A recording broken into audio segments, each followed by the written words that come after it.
Okay, Jim, can you tell me which shots are recommended and required for the dog, and when should they be given? Yep.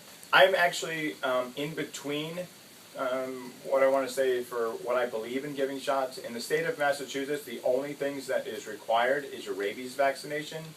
Um, Once a dog gets his 1 year rabies, as long as he stays within the proper date schedule, he can then go to a 3. Okay. And from there, I do believe as young dogs, puppies, and as they get to be older, that I do believe in doing what is recommended by the veterinarian, which could be distemper, parvo. I do sometimes believe in Lyme disease prevention, and once they get to a certain age, I do believe that you do not need to give shots anymore, except for what is required by law. And what I mean by that, many of the new studies coming out now say that shots are good for 7 years till life. And so I actually believe after a dog turns 6.5, 7 years old, that I only follow the rabies vaccinations, and I actually do not give that many other shots. I do believe in Gene Dodd's protocol, which I do have in front of me. I'm assuming you don't really want me to read that off, but it does list what schedule should be. Like for distemper, puppies get it at 9 weeks, 12 weeks, and then 16 to 20 weeks. Parvovirus is the same, and then they will get an annual booster after that. Okay. Jim, can you explain to me about parasites and what they do to the dogs and how to prevent it and removing them? Yep, there's all different types of parasites that you have to worry about. There are several different types of worms. I mean, heartworm is being one of the worst ones.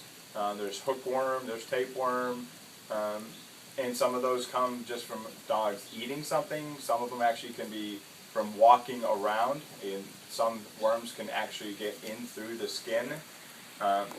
Also, you have fleas. By ingesting an infected flea, you could end up with getting different types of worms. Many and most of the worms, you will actually just use a worm preventative, using something like HeartGuard or, oh shoot, what's the other one? There's one other one that the dog actually takes once a month. Will actually generally take care of all worms. If a dog ends up with worms, the vets will actually recommend a product that will kill the worms. And in some of the worms, you do have to take this more than once, because although it may kill the existing worm, there may still be eggs inside, and once those eggs hatch, then you have worms again. You have ticks that you have to worry about, and fleas. Fleas, just by trying to keep your yard clean, your house clean. For ticks, you may actually have to pull them off, and there are preventatives for that as well, both internal and external, both holistic and stuff that you can buy over the counter. Ticks, you generally will use a pair of tweezers, and you want to pull them off, kind of giving them a slight tug until they kind of pop out, and then you'll watch that area, make sure it stays dry. Again, heartworm is very serious, and again, you want to use a monthly preventative, and the dog should be checked with a blood test before you start that. Okay, Jim, can you tell me how to provide proper nutrition and what edibles are not good for a dog? Proper nutrition, one of the first things to know about proper nutrition is knowing how to read a dog food label. Make sure that you're feeding him good nutrients, making sure the first ingredients on the dog food are a meat meal or a meat and a meat meal together, and make sure you're not giving a lot of corn, a lot of other cheap fillers like beet pulp, and a lot of wheats. And dogs can actually become allergic to that type of stuff. So you want to be careful there. I do believe in a combination of what I feed is in kibble, dry dog food, commercial, and I also do feed some raw diets to my dog because I think it is much better for them. I also do give them supplements like salmon oil, and they get fruits and vegetables on a regular basis as well. Some of the foods they should not eat, caffeine is bad for dogs. Alcohol, of course, is bad for dogs. And somebody's coming in the house. Yeah. I'm sorry, chocolate's bad for dogs. And so you want to make sure you actually check with there's a whole list. There's probably 30 or 40, but those are some of the more common ones you definitely do not want to feed to your dogs. Jim, can you give me 3 good reasons to keep the hair between the pads of the feet trimmed? It can actually, one, keep your house cleaner. And what I mean by that, there's less stuff getting stuck to them, so there's less that's coming in. But more importantly, if it's a lot of hair there, they may get thorns, they could get debris, they could get rocks, all kinds of different stuff in between the pads, and they'll end up getting stuck in there. Also, like with Jake, snowshoeing with him, going out in the snow, he will get snow and stuff built up if we don't try to keep his pads trimmed down. So it's helping keep his feet cleaner and safer and less chance for injury. Okay, Jim, we need to show that Jake will be can be combed and brushed by a handler and then by a stranger. Okay. I'll go ahead and brush Jake really quick. I mean, Jake has absolutely no problem with me brushing him. Good boy, Jake. Jake, being an Australian Shepherd, he does have to have that trait of being shy towards other people. As long as he knows them, he's fine. In most cases, I would actually have somebody the first time actually treat Jake if he was actually go ahead and do this. So, Gary, if you could just kind of show him the brush, let you know what you're doing. And you can come down and go ahead and brush him a little bit. Good boy, Jake. Okay, Jake. Easy, Jake. Good job. Good boy. Oh, look at you. Moving in. There we go. Good job. All right, Jim, can you show us how to clean Jake's eyes, ears, teeth, and anal sacs? Yep. Come here, Jake. Come here, cutie. Right. In most cases, I mean, some of my dogs actually kind of get like what we call the eye booger. I mean, if that's the case, we'll actually just kind of pull that off. If I actually need to clean a little bit, Jake, eyes, I can actually take like a wet rag, kind of go around the edges. I can kind of look inside the eyes, make sure they're clean, make sure there's no debris or anything like that, and just kind of generally wiping around them. If they became, I mean, there are types of drops sometimes. If they look infected, I would try to watch for any kind of pus that's coming out. Hopefully it's just a clear, which is fine. But if it was actually greenish or something, he may actually have a serious infection. So that's one reason why you want to check their eyes and kind of watch them to make sure you don't have that. And if there's that issue, you can catch them early. For cleaning the ears, we can come in, same thing. I could use just a damp cloth right along what I can physically see. Jake has a lot of hair around there. But I wouldn't really want to go any deeper than what I can see, because if there is something down there, and if I was using a Q-tip or something, I could actually push something further down and actually cause issues with that. For teeth, I actually like using some of the gels that they've had out. There's the Pet Z Life, and I actually just apply this. I'm going to apply just a little bit right now. Maybe. Whoops. This may be a different flavor than the one I use, but I'll just come in, say Jake, and I'll tell Jake what I'm doing. I'm saying teeth, and then I kind of rub that in there. And with what this product is actually supposed to do, the saliva actually helps move it around and helps loosen up plaque and stuff. And then if I actually need to brush, I can either use a pet dental toothpaste. I would not use human, and then I can actually just use a pet toothbrush. Come here, Jake. Teeth. Good boy. Good boy. Open. Open. Good boy.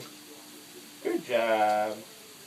And again, Jake tolerates this. It's not something he really enjoys me doing. And again, the Pet Z Life, those products were actually recommended to me by a groomer, and I've had really good success with that. I'll get the anal sacs in a second. Okay, it's on. All right. For anal sacs, I generally do not recommend cleaning anal sacs based on some of what I've read, what my vet recommends. Most dogs, if they're healthy and they have a good diet, should be able to express their own anal sacs on a regular basis when they just have regular bowel movements. But if there was an infection, there was an issue that we may have to do it, the anal glands are actually at 4 and 8 o'clock positions, and if I need to express them, I would probably put on a pair of gloves. Right now I'm just showing that I've got a paper towel to at least catch the discharge. I would come down below the anus, below those positions. I would squeeze, kind of push in and push up at the same time. And if I've done it correctly, I should get a discharge up on the napkin.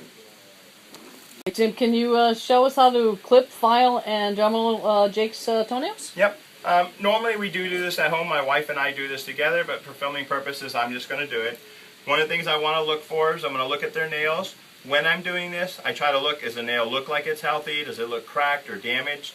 I want to look for the quick. Alright, so I know you guys can't see it from here, but he's got a white nail, and then it gets a little bit darker. I do not want to cut into that darker area. So I'm going to come through, I've got a nice sharp pair, and then I will just clip that toenail back to where I feel it's safe. Now I could either take a file to this, or I can just take my Dremel tool, and I can just kind of round that off a little bit.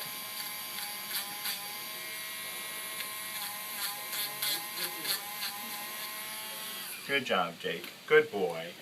And basically I would just do that for all of his toenails. And again, we generally do this with my wife and I together. It's a little bit better for the dog. We do encourage the dog to kind of relax. And good. Okay, Jim, can you show us, Jake, you handling his head, muzzle, and ears? Yep. Yeah, Jake has no problem. We've been doing this, I mean, since he was a puppy. I mean, I can rub his ears and pull his ears. He actually enjoys me kind of rubbing his ears. I can kind of look at his nose, his snout, look around. I can say teeth. Good boy, good teeth. Nice job. I can pull back, stay. I'm going to see inside.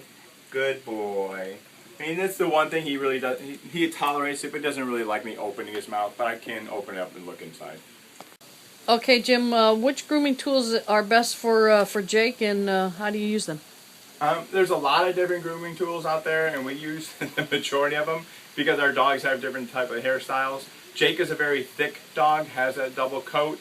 A lot of cases we will actually use an electric trimmer, especially around the butt area. Don't know why, but he tends to get stuck back there. So we will actually trim him with this, and we actually give him a shorter coat in earlier the year, mainly because of the fact that I like to be able to examine him, look at his body. He has so much fur on it that I really don't get a chance to do that.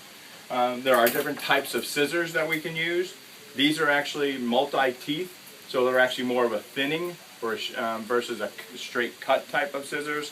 And there are different styles. This is kind of that same thing. Yeah, these are just regular scissors, but it does the same thing. We can cut and trim. These are a basic pair of scissors. There are different types of brushes that we will use. This is what's called that Furminator. Helps to really get a lot of that upper coat off. Works really good. And then there are different size teeth combs, which will help detangle, getting a little bit thicker. Again, getting some of that undercoat really out really nice. And there are different types of brushers. There's kind of more of a slicker, kind of gets a lot of that upper air out, upper hair. And kind of like a finishing brush will kind of get some of that extra loose hair. And these are made out of bristles and nylons and different types of things. For actually showing you, come here, Jake. Come here. Come on, cutie. Like right now, you can actually see his feet are a little furry. We kind of joke around about that. And we'll actually, in this case, just take some regular scissors.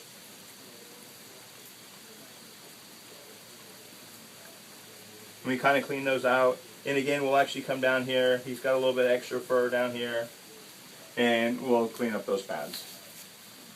Last but not least, Jim, can you just show us that Jake's a licensed dog in your town? Yep, it's actually kind of dark here, so we pulled it off, and kind of hopefully you guys can see that really good.